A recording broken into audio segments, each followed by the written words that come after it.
नमस्कार. नागपूर हिवाळी अधिवेशनाचा आज पहिला दिवस. आपल्यासोबत संवाद साधण्यासाठी नवनिर्वाचित शिवसेनेचे मंत्री प्रताप सरनाईक आहेत. आपण त्यांच्याशी थेट संवाद साधणार आहोत. सभागृहात आल्यापासून त्यांच्यावरती शुभेच्छांचा वर्षाव होताना पाहायला मिळतंय. आपण त्यांच्याशी बातचीत करणार आहोत. कालच आपण जर पाहिलं तर संपूर्ण महायुतीचं मंत्रिमंडळ विस्तार झाला आणि त्या विस्तारामध्ये मंत्रिपदाची लॉटरी ही जी आहे ती प्रताप सरनाईकांना लागलेली. आपल्यासोबत मंत्री प्रताप सरनाईक आहेत. सर, काय सांगाल? गेल्या एवढ्या वर्षांपासून संघर्ष सुरू होता आणि या संघर्ष वगैरे काही नव्हता. मी लोकप्रतिनिधी म्हणून काम करत असताना 3 वेळा ठाणे महापालिकेतील नगरसेवक आणि आता 4थ्यांदा विधानसभेचा सदस्य म्हणून काम करत होतो. सर्वसामान्य जनतेने मला खूप महत्व दिलं आणि त्याचमुळे मला 4थ्यांदा ह्या विधानसभेवर पाठवलं आणि मुख्यमंत्री म्हणून एकनाथ शिंदे साहेबांनी जे काम गेल्या 2.5 वर्षामध्ये केलं होतं त्याची पावती मला ह्या विधानसभेच्या निवडणुकीमध्ये 1,08,000चं मताधिक्य देऊन जनतेनं दिलं.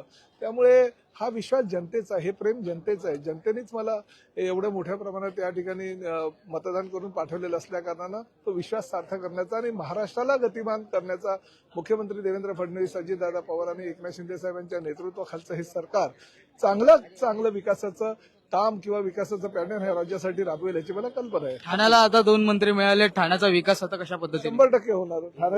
ठाण्याचा विकास अतिशय जलद गतीने होईल. कारण एकनाथ शिंदेसारखा एक नेता ह्या ठाणे शहराला लाभलेला आणि त्यांच्यासोबत सहकारी त्यांचा म्हणून मी सुद्धा अतिशय चांगलं काम खांद्याला खांदा लावून करणार. शेवटचे 2 प्रश्न आहेत. काही लोक नाराज असल्याचं समजलं जात आहे. त्या विषयावर मला काही कल्पना नाही. बघा, 237 आमदारांचं बहुमत महायुतीला प्राप्त झालेलं आहे. काही लोक खुश, काही लोक नाराजही असतातच. आता 3ऱ्या टर्मला मला सुद्धा वाटत होतं की मला मंत्रिपद मिळेल, परंतु नाही मिळू शकलं. आता 4थ्या टर्मला मला मिळालं. त्यामुळे लोकांनी किंवा आमदारांनी किंवा जी काही नाराज लोक आहेत त्यांनी विश्वास व्यक्त करायला पाहिजे आपल्या नेत्यांवर की आज नाही तर उद्या आपल्याला निश्चितपणे काहीतरी यश प्राप्त होईल.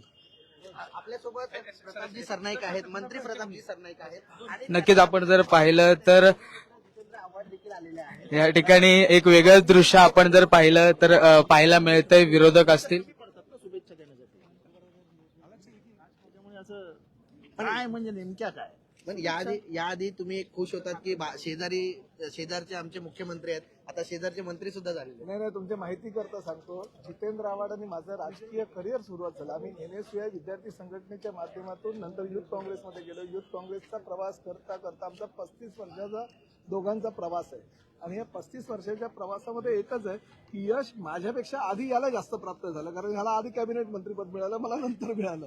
त्यामुळे यश हे फिरत असतं. काल त्याच्याकडे होतं, आज माझ्याकडे, उद्या कदाचित त्याच्याकडे जाईल. कारण हा कोणी कालचक्राचा प्रवास कोणी थांबवू शकत नाही. परंतु ज्यावेळेस याला मंत्रिपद मिळालं त्यावेळेस मी एवढा खुश होतो. आज मला मिळालं म्हणून हा खुश आहे. पण कुठलं खातं असावं असं वाटतंय त्यांच्याकडे? मी बोलून कशाला घाण करू? एक मैत्रीचं जुनं नातं या ठिकाणी आपल्याला पाहायला मिळतंय.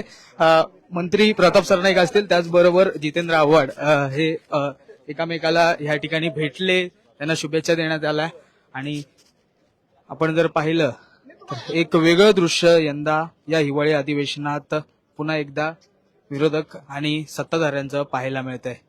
मुंबईहून मी आदित्य जाधव, तुम्ही पाहतात लोकमत.